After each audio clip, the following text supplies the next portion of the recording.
Barry, I want to kick us off. All right. I'll kick us off. So my name is Barry Givens. Been in the Atlanta ecosystem for a long time now, going on a decade.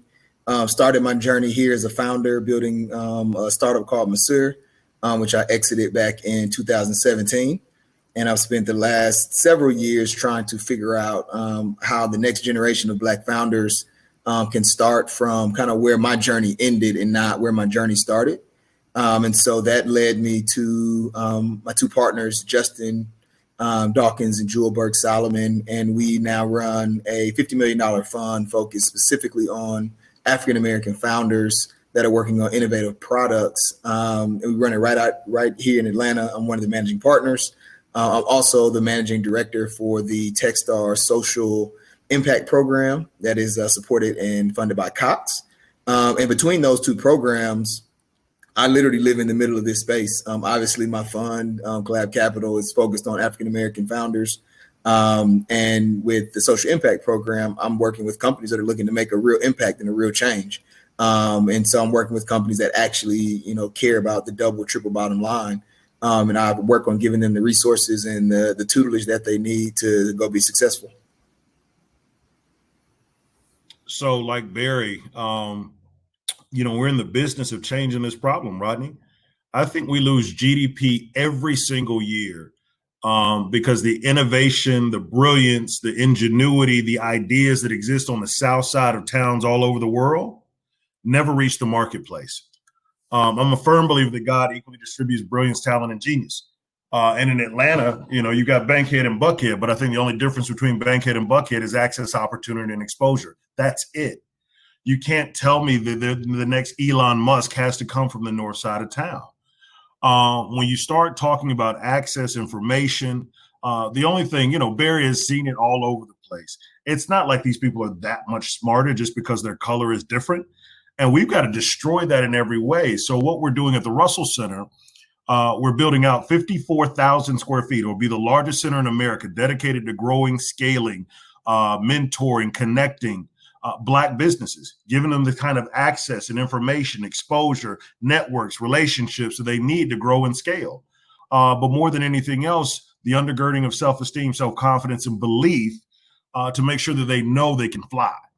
I think, something special is happening in Atlanta as Barry rolled down, like what he's doing with Collab Capital, to have him in the position like he is at Techstars, to have places like the Gathering Spot, to have the AUC right in our back pocket, to have the Russell Center coming on board, and to even have an organization like this having this kind of conversation with three brothers talking about how we move forward. I don't think there's any other city like it in the planet. And let's go get it. And so right now, we cannot grow the economy in Atlanta specifically if we don't focus on Black innovation, if we don't focus on an inclusive economy and start to weaponize that 54% of our population that is not currently participating in the growth of this city's economy. Great points. I would like to speak to the Atlanta ecosystem specifically. I think you all definitely hit on that very well. What do both of you all think the Atlanta ecosystem does in regards to building and investing in game-changing founders of color? And also, what do you all think the Atlanta ecosystem needs to work on? Touchy subject, Rodney. So before Barry gives y'all heat, man, it's real. Like, Atlanta, wake up. It's just time. Shout out to a Paul Judge. But if you make this long list of highly supported, highly sponsored, highly funded, highly backed and supported Black companies outside of entertainment, in the entrepreneurship space, in the tech space, we got a long way to go, Rodney. And I think, in another panel Barry and I were on, we have all the tools. We've got the pipeline of talent. Think of a company that we all got behind, and they could say on their resume that I've got Home Depot, Delta, Chick-fil-A, and any one of our Fortune 1000 companies as customers. That company's good to the moon. We've got Georgia Tech, we've got Georgia State. We already mentioned that AUC. We have the pieces to do what Silicon Valley, Cambridge, the Research Triangle, Nashville, and Austin have not been able to do. They've not been able to do inclusivity well. They are not diverse populations and ecosystems. And shame on Atlanta if we can't take all of these incredible pieces that we have together, come together and create something that history will never forget. We just don't do it well, but you can't tell me it's a talent issue. You can't tell me it's a pipeline issue. And we need to start, galvanizing these pieces and activating them with these businesses that could actually grow significantly. And we see them all the time. Companies have to work a little too hard here for capital. When the capital is here, the resources are here, the networks are here, the customers are here. It's just time for Atlanta to grow up.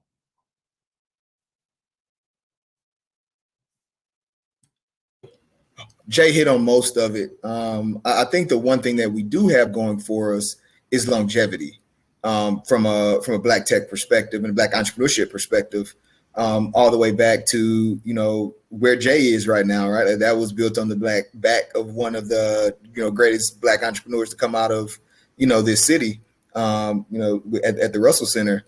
And when you look from a tech perspective, Silicon Valley didn't just become Silicon Valley overnight, right? Like it took them a while to, you have to let people and things matriculate through the system. And I think that's what's been happening in the Black tech ecosystem now. When you look at the people that are kind of in the forefront, these people didn't just pop up, right? Joey's been in the ecosystem building stuff since, 2011, 2010, probably before that. And that's just when I met him.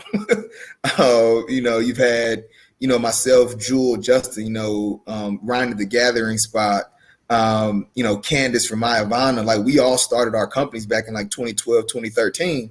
And we had to work our butts off, to get the respect that we have today. Right. And so I think as you let things matriculate and we don't rush things, we're right where we need to be. Like we had founders, we had, initially, now we've had a couple of exits, now we're at the point where those exits are now turning into investors. And, we're on our path and we just have to continue to follow that path. And to Jay's point, the rest of the city has to come on board. Like we're doing the things that we need to do. We need the mayor's office and the city to help us from a legislation perspective to make sure that the corporations are incentivized to work with the founders that are building these companies. We need the companies themselves to understand the importance of building out this ecosystem here with Black founders. I mean, to Jay's point, like we have a MailChimp, but we can have, 4 or 5 MailChimps if the corporations just got behind us and supported us. And they will, because we're such a diverse city, they will come from all backgrounds, like just by nature, if we support all of the people that have these really great ideas. And so I think that's the next phase that we're in now, is like we've proven that we can do it. We've proven that we have everything that we need. And now we just have to, the pieces are on the chessboard. Now we just got to make the right moves. Got it. Both great points from both of you all.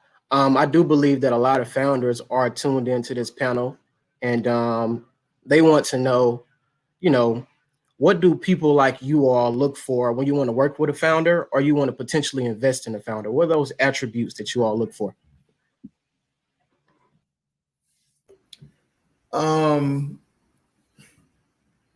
It's grit. I know that's the easy thing to say. You look for, companies that have that grit. I'm sorry, my internet is. Can you guys hear me?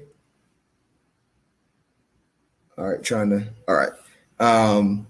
So, we're looking for that grit. We're looking for founders that care. Like me, particular, if you don't have the same ethos as me, I don't care how great your idea is.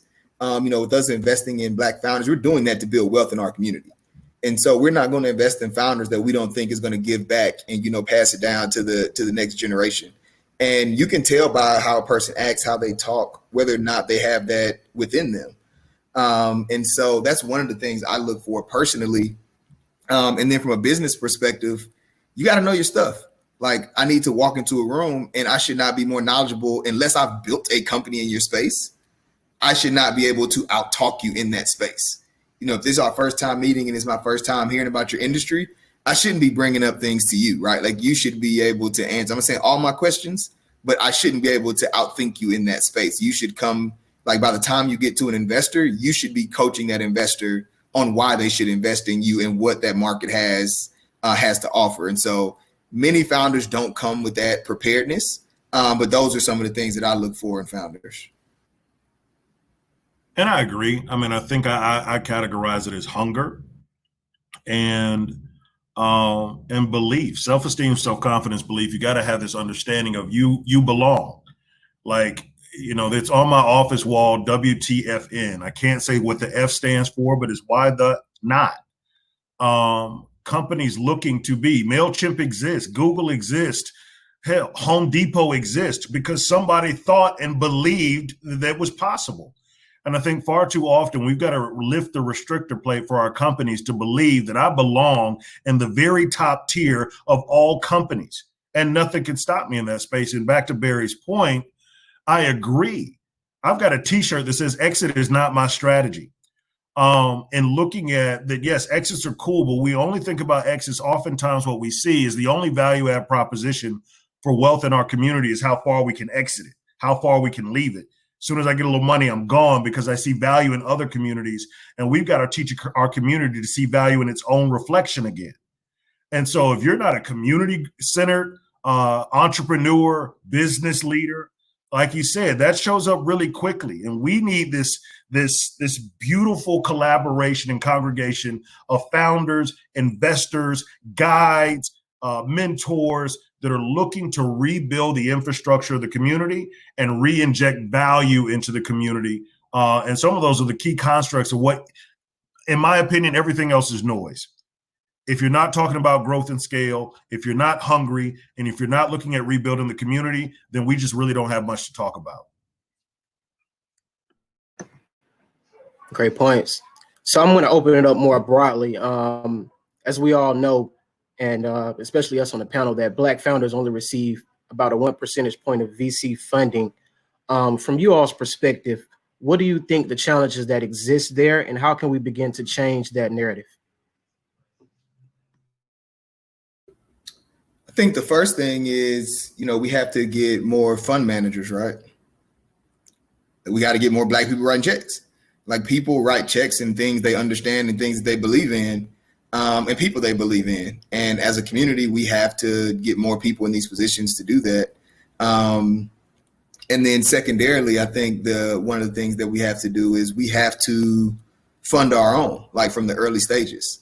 By the time I talk to so many founders that are, coming out and looking for Series A checks because they never could find anyone to give them that early money. And it's like, you're in the wrong room, right? Like, no one gave you that expertise or that tutelage or that financial support early on to allow you to get to an MVP in the proper manner, right? And so we have to build systems and put things in place that allow these founders to get that same support early that other demographics are getting in those early stages.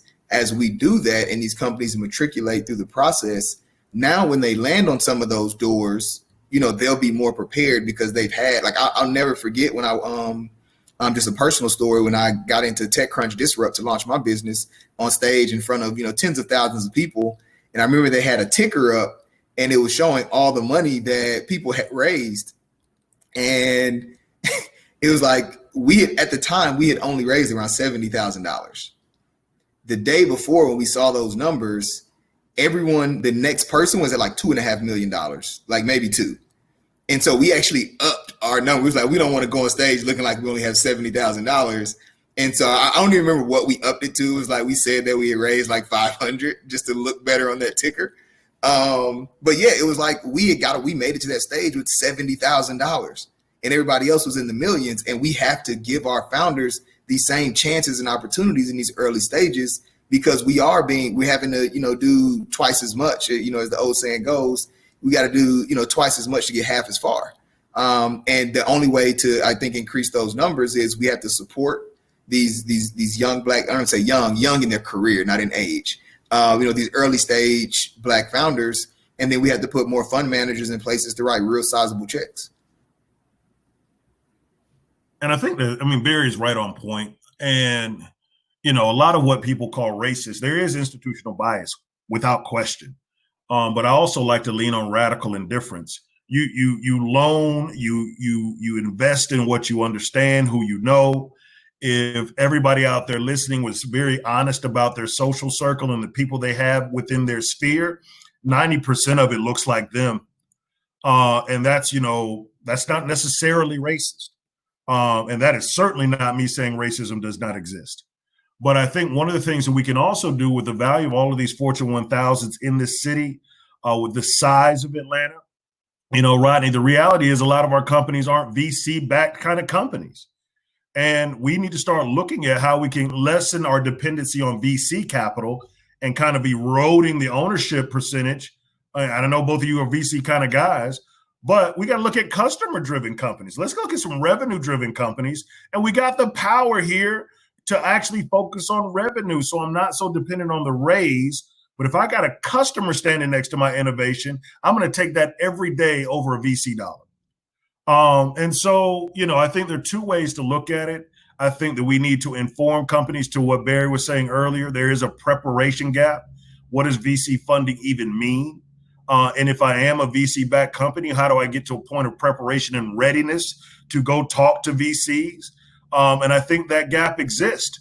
And we don't have enough people filling that gap. So I'm glad that CoLab exists. I love Jewel in her position at Google for Startups. I love what we're trying to build over at the Russell Center. And we need triple that for the level of ingenuity and innovation that exists in the city and around the South, because I predict very soon we'll become this epicenter that's going to draw even more people to Atlanta. Just like LaFace Records did with the music industry in the 90s, and everybody coalesced and converged on Atlanta. I think with all of these pieces that we're building, we are going to have a pipeline and a flow of people coming here, because this is the place where dreams are launched. Absolutely. I think you both touched on a couple points that I definitely want to dive deeper into. Firstly, I definitely do believe, and I agree with you all, that VC funding isn't always necessarily the best route of funding to go to for the type of business that you're building or for Black founders. So I would like for you all to discuss alternate funding models for Black founders. And Barry, of course, this is definitely an opportunity for you to hit up Collab. Yeah, this is, to Jay's point, this is the reason that we started Collab Capital. I won't say the reason we started it, it's the reason we developed a model that we use through Collab Capital, is because this isn't a Black thing. This is everybody thing. Kaufman put out a report in 2017 that said, really only 1% of businesses that are started are venture backable. There's another 12 or 13 that, meet the metrics to be able to go and get, traditional debt.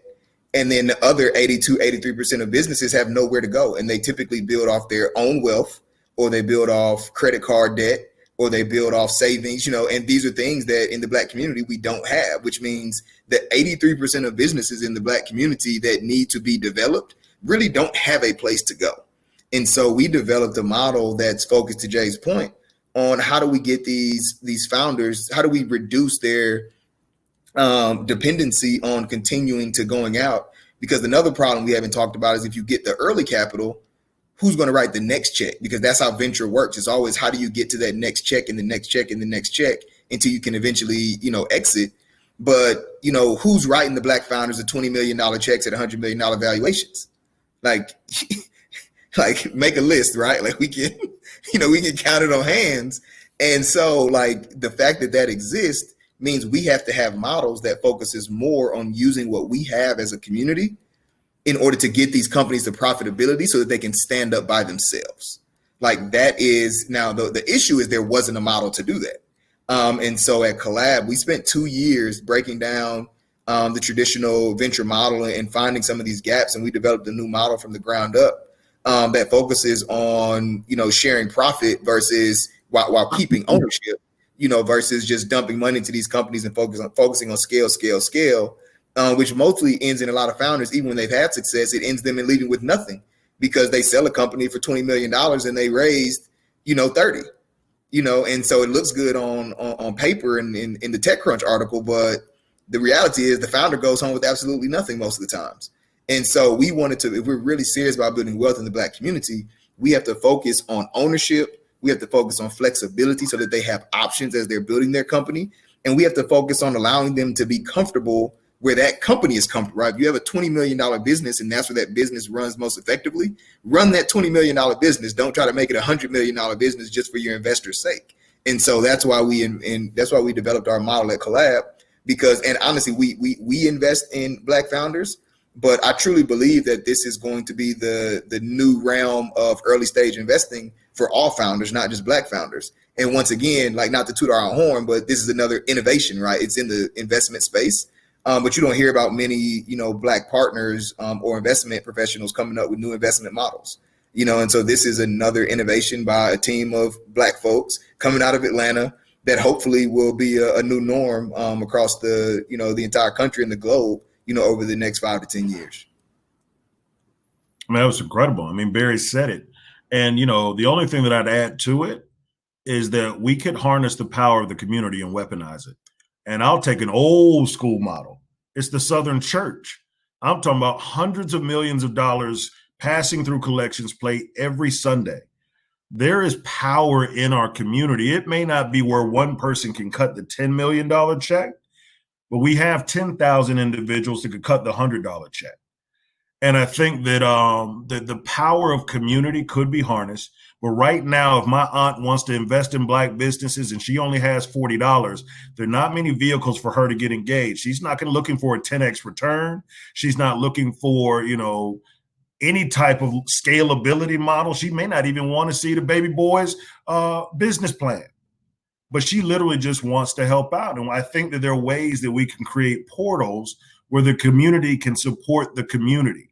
And we've seen it happen time and time again throughout history in our community. I think it's time for us to create the vehicles from an entrepreneurship and small business lens that weaponizes the power of our population. And I think that that's an old school model that we can reimagine. It's one that I hope to work on very soon because, of course, you need both. You need Barry, Jewel, Justin, and CoLab. You need some of the traditional models, but then you need some of that where we have to replace that friends and family round that does not occur in our community. How can we replace it? I kind of get tired of me hearing myself talk about, well, we don't have the friends and family round that other cultures have. Fine. How do we fix that problem? And I think there are a couple of ways that we can start thinking differently about closing that gap.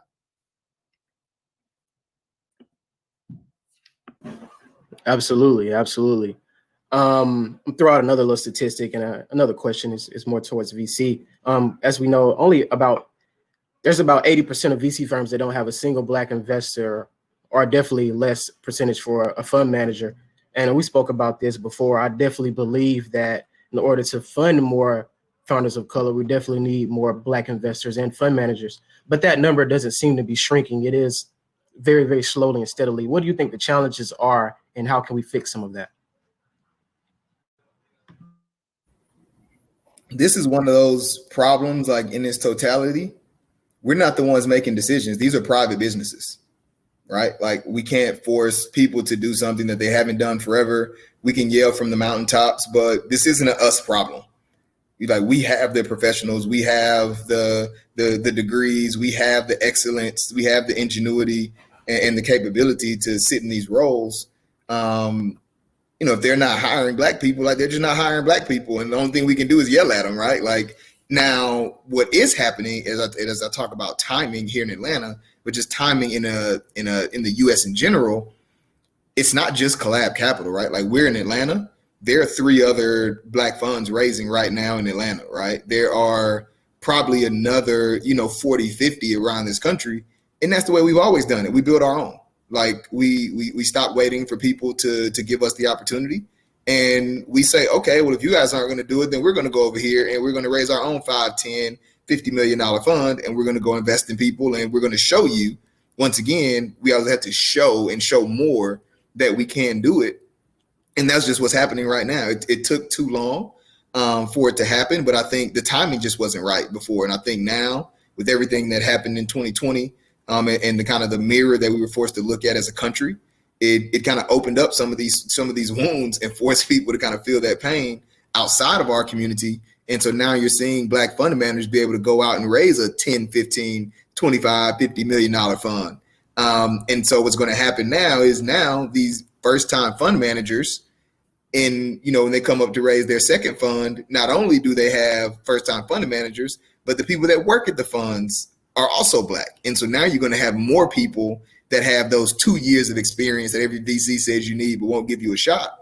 And so eventually we're just going to do it ourselves, right? And all the excuses are going to be out because we're going to have, thousands and thousands of Black individuals with, or people of color in general, with 1 to 2 years of experience in VC. And so what's the excuse going to be then?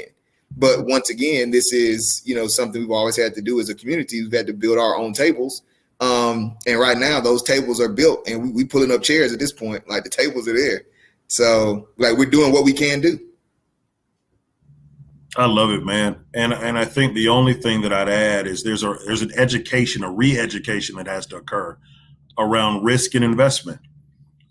Traditionally, like in the South, Black people that have had investable assets, liquid assets, have normally gone into other vehicles. Real estate has always been king in this city. And there's a re-education of those that could help Barry and CoLab and all the funds that he talked about with investments. If we started to raise the education level and started to reimagine risk and know that the return is there in our community if we bet on our community. Because I'm a firm believer there's some money out there. But has it matured in the South to the point where they're saying we want to write a check for $1 million to CoLab versus an investment in this real estate project? And there's a shift that can occur. And I'm not saying 100%, disconnection from those things that got you here, but there may be a 25% shift that would actually make a really big impact. Agreed. Absolutely. Barry, as a founder, and Jay as an ecosystem builder, you all have been building in this ecosystem for a while. What advice would you wish you have received, or as you've been interacting with so many different founders in you all's journey, and what advice would you want to echo to the audience as we have so many founders that are tuned into this event? Oh man, so many lessons. I could write a short novel on all the mistakes that I made and things I wish I'd known. One of the things that I didn't, and I know we're here talking about, investing and things of that nature, but I wasn't an expert on investing. Like, I knew my industry, I knew my product, and I was learning every day in that aspect. I did not do the work I needed to do to understand the investment landscape. And I took some I took some hits. I took some bad deals up front. And, I ended up paying for those, towards the latter end of, before we exited the business. But I should have done more. And I'll tell it to every founder. The same as you walk into a deal, knowing your business and your industry very, very well, you should also be able to speak the basic investment terms if you're asking somebody for money. Like, if you don't know how those mechanisms work and how they're going to affect you long term, you can Google it. Like, it's plenty of classes you can take. Find an investor that can kind of mentor you and walk you through, spend 20, 30 minutes with you and walk you through it. And then most importantly, before you sign a term sheet, get someone to look at it. Get a lawyer that's in the space. Like, get someone that can coach you if you're not the most knowledgeable. And I mean, that goes for not just investing, but building your team, vesting schedules, how to hire people, like all of these things that you do early on in your business, they come back to bite you if you don't do it well. And there are a lot of people with experience that can show you how to do it. And so you just have to get out there and get in front of the right people so that you can learn how not to make those early stage mistakes. Yeah, and we're in alignment again, brother. It's the number one thing I tell people. You may be good, but you're not that good.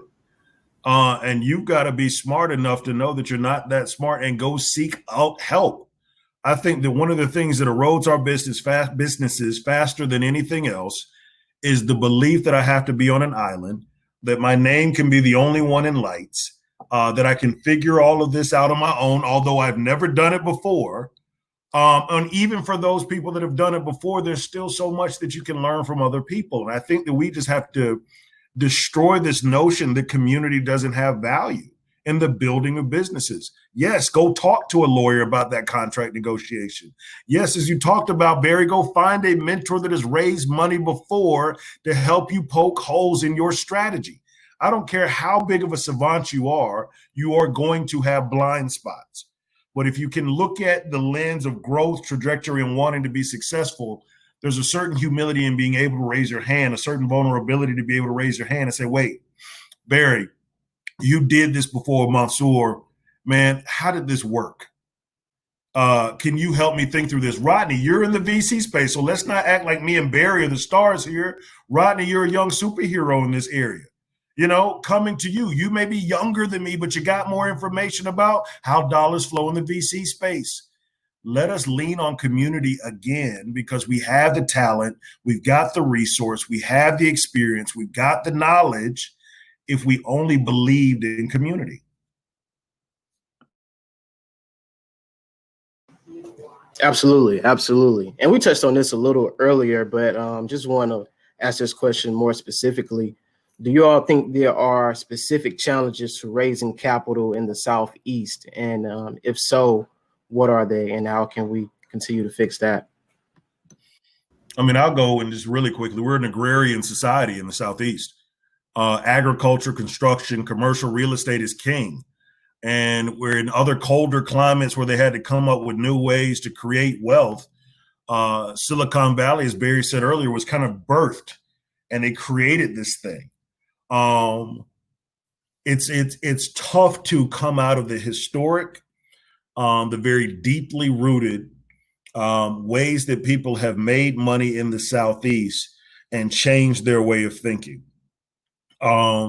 You know, all the points that we have made earlier about where funding lives, how it moves, I think we will always have to come back to how the South is set up and how the economy moves in the South. And if we ignore that, because literally, why haven't we leaned into agri-tech? And we probably should, because we're based in agriculture. And people want to think that Atlanta is it, but wrong. Our economy is driven by all the things that happen outside of Atlanta, and we're not participating. Case in point, I'm down here right now about to go feed cows and continue to try to buy acreage because less than 1% of arable land in America is owned by people that look like us. It's just time to expand our way of thinking, shift to know that the world is not this small anymore.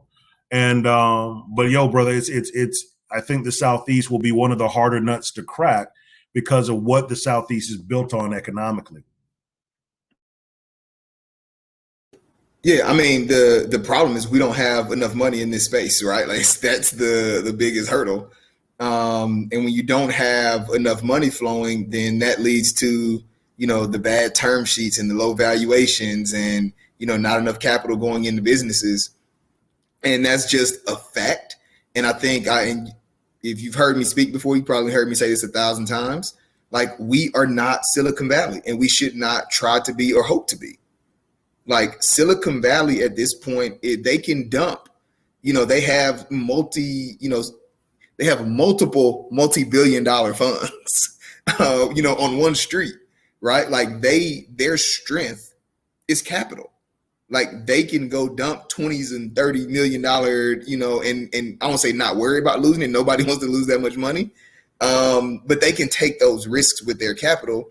And because of how their capital was accrued, they have more risk tolerance because they made their money in that same risk. Many of them were operators from the beginning, all the way back to the Traders 8, right? Like where Silicon Valley started. We have to be Atlanta, right? Like, we have to be the Southeast. And a lot of it goes to what Jay said. We made our money differently down here, especially in the Black community. We made our money in, you know, real estate, construction, entertainment, sports, you know, business and finance, all of which is zero risk. Well, not zero, nothing at zero risk, but comparatively speaking, you know, they have very little risk. And so we have to stop following in the footsteps and using the same models and trying to be copycats of what's happening in other places and figure out what works for us. To Jay's point, like, we should have these corporations like in these same rooms and in these same meetings every single time, because that's our strength. Nobody does that better than Atlanta. And honestly, in many other cities in the Southeast, right? Like, Research Triangle Park should be kicking people's doors down, right? Trying to figure out how to get that intelligence, not just in those larger, you know, research organizations and RTP, but how do you get that in the startups and get funding that those companies are getting into the startups, right? So I think we have all these different pockets in the Southeast where it's just going to look different, and no one has really stepped up to be innovative in the investment space. And that's what we need more people to do down here if we really want to, you know, and we'll have the MailChimps and the Weather Channel, like these companies that grow and become really big. But we have an opportunity to have so many more if we stop trying to be copycats and just deal with what we have down here, because we have so much. It's just different. Amen. Amen. Thank you all for asking my questions. You did a very great job. I'm going to open it up for questions from the audience. I have a couple here already. So we'll start with this. And what can entrepreneur support organizations do more / differently to support the work you all are doing with founders of color? I won't put it on them. I won't say it's a lot more they can do. They're trying. They're underfunded, just like the founders. These people want to, I'm a part of several of them, right? And like, you want to go do the right things, but they're running. I mean, man, people are running amazing organizations with like $75,000, and they're putting on programming, and like that's a whole year's budget. They're going out getting volunteers, and they're getting, renting out space, and like they're stretching that dime like as far as you could possibly stretch and trying to do as much as they can do, but they're underfunded. And if they don't get funded, then, we're going to have the same problems we always have. I will say, if you are a support organization, just make sure you know what you're doing and what you're talking about. Like, we have so many founders that go through these programs and they come out, and I'm not going to throw anybody under the bus. But you if you're going to stand up and be a leader, the same way I would step to a founder and tell them they need to be a leader and know what they're saying. Like, you can't be giving these people false information. Like, and it happens a lot, and the founders don't have another place to go, so they fall into these organizations for help. So even if you have the organization stood up, make sure you get people around you that have the experience in raising money and operating companies, and from a startup perspective, not a corporate perspective, because it's a different world. It's a different thought process. And so, yeah, that's the only thing I'll say. But I'll say many of the ones that I work with here in Atlanta, they do a great job. They do the best that they can do with the budget that they have, but they need to be funded as well. And on the flip side, for those that are very well funded, be very intentional and deliberate. You're going to have to do more. I think that, several corporations default to diversity and inclusion without giving any thought or strategy to belonging. And so I'm just going to make a space for Barry, but when he gets here, I'm not going to do anything different. He's not going to get the benefit. To your point, Barry, there are organizations and companies we know well that are still hopping from incubator to incubator, accelerator to accelerator, just trying to gain traction. Because as we know, you go to Techstars or Y Combinator, when you ask people on the exit, what was the greatest, benefit of this time that you spent with us? It's always the relationships that they built. And if I don't feel like I have a sense of belonging and I don't build the same kind of relationships, because you're not asking me to play golf or to go grab drinks or go vacation with you, then I'm not getting the full benefit of those relationships. And that belonging piece is incredible. And why Collab Capital, why the Russell Center, why HBCUs will always be relevant, because they undergird belonging. And that's a necessary construct for self-esteem, self-confidence, and belief. And if you don't have those, you can't build anything. And so for those organizations that have the capacity to do more, they'll have to. But they're going to have to be vulnerable enough to collaborate. One of the most brilliant collaborations I've ever seen, Angel Cabrera, president of Georgia Tech, is a friend. Hey, Angel, if you're out there listening. And I said to him one time when he was moving to Atlanta, I was like, look, one of the most brilliant things is the dual degree program with Morehouse and Spelman. Georgia Tech, although it's one of the best engineering schools in the world, they will never be able to give the experience to a young Black man that Morehouse can. And they should never try. And Morehouse, it would take far too much for them to retool and be the level of engineering school that Georgia Tech is. Why try? You're both in the same city. Collaborate on a dual degree program where I can get the best of both worlds. I think more of that can occur, to Barry's point, for those companies and organizations that do their best on a $100,000 annual budget, and some of those companies that spend $100,000 a week. How do we collaborate to get some of the best? Because people are seeing value in that $75,000 organization, Barry, because usually it's rooted in belonging. They make me feel seen. And I might not see value in that much larger, well-funded organization, because when I go in there, I feel like a speck on the wall. There's a way that we can come together. There's a way that we can collaborate, but we have to be intentional and deliberate, or none of it's even worth it. I think that's a great segue into this question here. What can our universities here in Atlanta do better to support founders of color and better position them for funding, specifically the HBCUs? That's a good question, because I really don't. I'm never really stumped in these things. I don't know. I don't know, Jay. I'm gonna put it on you. I'm gonna take a shot at it. I mean, here's the thing: if I'm a startup and I'm low funded, I need research, I need data, I need muscle, I need people. I mean, HBCUs can funnel people. If you're a biology major and there's a biotech company that needs interns, researchers, data analysts, you guys have the capacity to pipeline these people through these companies. Hell, make it a requirement your senior year. If you're doing a PhD at Clark, or you're doing a master's program, or you're at Morehouse School of Medicine. Part of that is to engage with a startup where you're actually adding value in some way. Like Barry, when you were starting your company, could you have benefited from 6 MBAs doing market analysis, understanding, refining your financial model, looking at customer use case analysis, and looking at the data that you just did not have the bandwidth to dig into on how you're going to chart your way forward? HBCUs are fraught with talent that's hungry, and you would get as much as you gave. Like, you would get all the data, but those students would get all that contact with you as a founder that's out there making it happen, going and taking the arrows, and they get that real life experience. I just think that there needs to be more of a symbiotic relationship, because the HBCUs, not only the students, they employ professors that teach economics, that teach physics, that teach the constructs of business. How do you weaponize those professors that have real world experience, are published authors, have connections all over the world when it comes to supply chain and logistics and biology and what have you? How can we take some of that institutional power that makes Morehouse a school that I want to send my kid to? How can I use some of that talent that's there to actually supercharge some of the businesses in our community? Because the talent's there not only in the student level, but in the faculty and staff level as well. Yeah, and just to clarify, like, I sit in this, I said this earlier with another position, but it's not on the HBCUs. Like, the HBCUs are doing, and I know there's always more that someone can do. Like, it's up to the rest of the freaking country to understand that a student with the economic degree out of Morehouse is just as impressive as a student with the economic degree out of Harvard.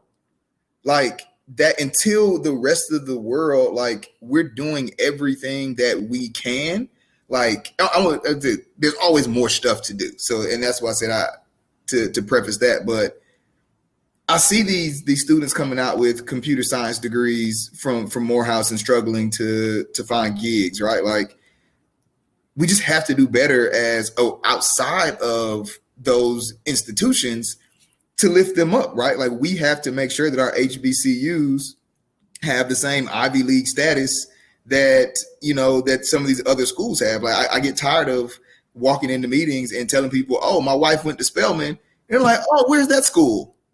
And it's like, it just creates like the most Black women doctors like in the country. That's it. It's just a small university down in Atlanta. It's one of the best universities in the country. Like, the fact that people don't know these things is where the problem is. And for our HBCUs, we have to, I don't know if it's in the marketing that has to be done or what it is, but, and that's why I said, I don't know what else they can do. Because once again, I think they're underfunded. Sitting here scrolling through the chat and I see some things about endowments and money for research. They're underfunded, on that side of the world. Like, and I know there's things with this 2020, people started like pour money into HBCUs. So hopefully we'll see some fruit from some of this capital being deployed. But yeah, like, they're doing what they can do with the budgets they have. And as a community, we should be uplifting them, not worrying about how they can uplift us. And then, Barry, I want to add to that too, brother. The collab model is the same model, the same thing you said about Atlanta and Silicon Valley. Like, The reality is I don't think the world will ever put Harvard and Morehouse on the same level, and we shouldn't even expect them to. But if we were to do exactly what Silicon Valley did, and not saying mimic them, but in our own way, doing it our first Atlanta way, if we had directly across the street from Northside 18 companies that had the capacity to bring on employees from those AUC schools, you wouldn't need nobody else. Yep. You guys are successful. You go from a $50 million fund to a $500 million fund, and we're standing up companies that have the capacity to create high-paying jobs. Then when I come out of Morehouse, I'm the most coveted talent in Atlanta. And there's a company in Atlanta that can hire me with a respectable wage, and we create our own self-dignity because we can't wait on them to hand it down to us. Because I don't really think that's ever going to happen. I love the model that you guys have already created. And we have to apply it too, because we got to carry that bad boy all the way through the pipeline from a kid in third grade that sees a trajectory for him or herself all the way through to prosperity and being able to send his or her kids to college right here because we've made that opportunity available from end to end. And they aspire to do great things because they see Givens Tower downtown Atlanta, because this brother right here started a $50 million fund that turned into a $500 million one, and he's a billionaire.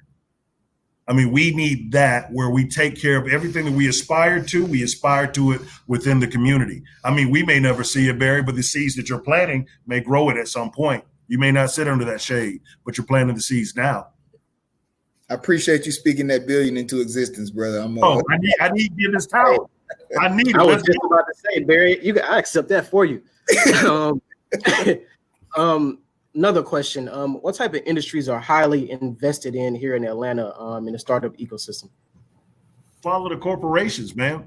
So, it's we got more corporate innovation centers here in Atlanta than anywhere else in the country.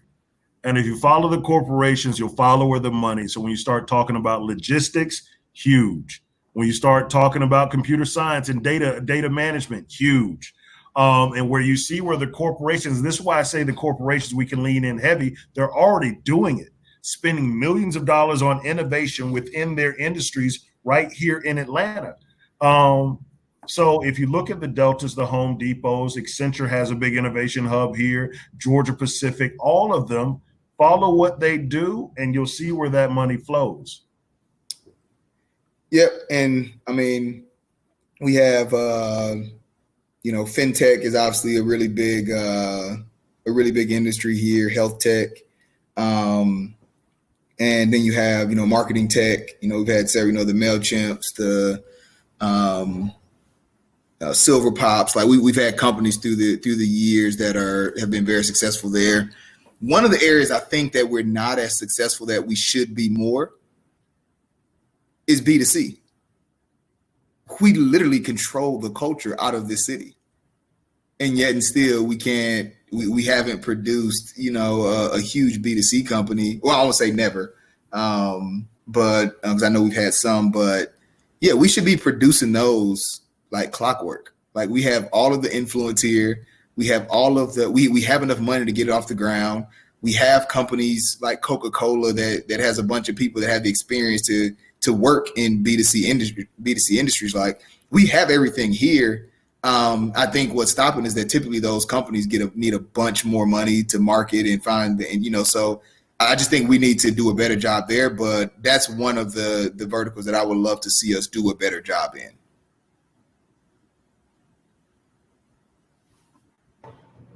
Got it. I think one of the problems that I hear is that the Fortune 100s and 500s are slow to get into startup innovation and actually becoming customers of these startups. Do you all agree? And how could we potentially try to fix that problem? I think there's a gap in the system. We have organizations that will certify Barry's company, certify Rodney's company. We have corporations, but that readiness component in the middle that when we start to build pipeline, yes, Delta, I need you to talk about what are your issues of today, where now we can start funneling companies that are Delta ready to solve those problems. Where we really start to cook is when Delta starts to tell us where the hockey puck is going. And now we're able to pipeline and grow companies to solve the problems of tomorrow. Because if you tell me where the hockey puck is going, we can train the next Wayne Gretzky to score.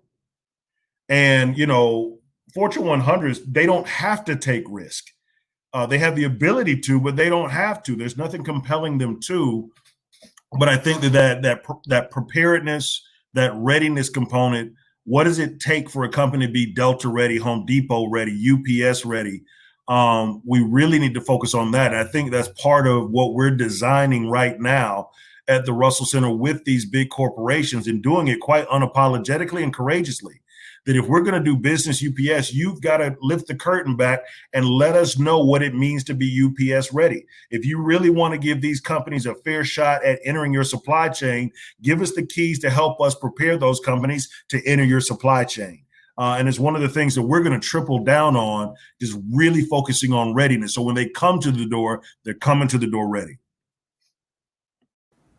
Yeah, this is the biggest gap that I think we have in the city. I think the corporations are working really hard at innovation. The startups are working really hard in innovation, and there's no really good connective tissue. There are a couple of strands here and there. But I think this is our greatest asset, right? This is the thing that we can do, because it hurts beyond just them not being customers. Obviously that is great. But as a founder, when I went to go, and it's same for investing, right? When I leave out of our city's domain and I go to another potential customer and they say, oh, why haven't you, and I'll be out front, when I go to Marriott or Hilton when I was selling Monsieur, and they're like, oh, what did IHG say? If IHG is not a customer, then they're either thinking I didn't work hard enough or the product's not good enough, right? And so if Home Depot doesn't, use Part Pick, then what is everybody else going to say when they go outside? We have so much here that we should be able to get to a certain level of scale inside of our own city. That is a huge red flag when you step outside of this city and go. The same thing for investment. When you go outside and you haven't raised a dime, they're like, why can't you raise in Atlanta? What's wrong with your company? Those are the people that should know you the best. Those are the people that should be in your back door or in your backyard, right? And so it's not only about them being clients, but it's about them being clients that allows us to go out with this fantastic deck that says, I have Coke, Home Depot, blah, blah, blah, to Jay's point. And now the other people get in line because they're like, well, if Coca-Cola is using them, if UPS is using them, they must have something that's fire. And I'm not going to be the one in this job to say I met with them and didn't use them. So I'm just going to sign a contract and see what happens, right? Those type of things happen in conference rooms every single day. And we have to make sure that our corporations understand how important they are to the actual ecosystem. And the second thing I'll say is that, on the vice versa, as the entrepreneur ecosystem matures, once again, it's not just the corporations that don't have high risk tolerances. It's also the people that work in those corporations, because they don't have the confidence a lot of times that if they leave that $180,000 job that they have, that they can go build a successful startup in Atlanta, because we haven't given them enough data points. So as we mature here, to Jay's point about knowing where the puck is going, who knows where the puck is going? The people that are in that organization. And that's how things work, right? People leave those other organizations on the other coast to say, oh, I see this trend. Let me hop out and go create this thing that I know is going to be a need in 3 years by the time I have it developed. So we need those people that are in corporate that see these trends to build up the confidence that they can step down into an ecosystem that's going to actually take them in, give them the support, give them the resources. And then all of a sudden we start see founders coming out and knowing where the puck is going, because they're the people that hit it in the first place. Right. And so it's a kind of a roundabout thing. And that's why I said this connection between the two, between the startup realm and the corporate realm. Once we figure that out and build out a really good pipeline there, Atlanta's going to be unstoppable. Ditto. Spot on. Hey guys, I want to thank you so much for joining us for this conversation. It was great. Thank you for everyone that tuned in. I'll leave this time for you all to get off any final remarks that you wanted to get off. I'm done with questions. Thank you all so much for the information. I'll use my last words to say, let's believe in you, Rodney. I mean, how old are you, brother? 26. At 26, we should be able to make the commitment to a you that at 36, you're one of the deadliest brothers in the country.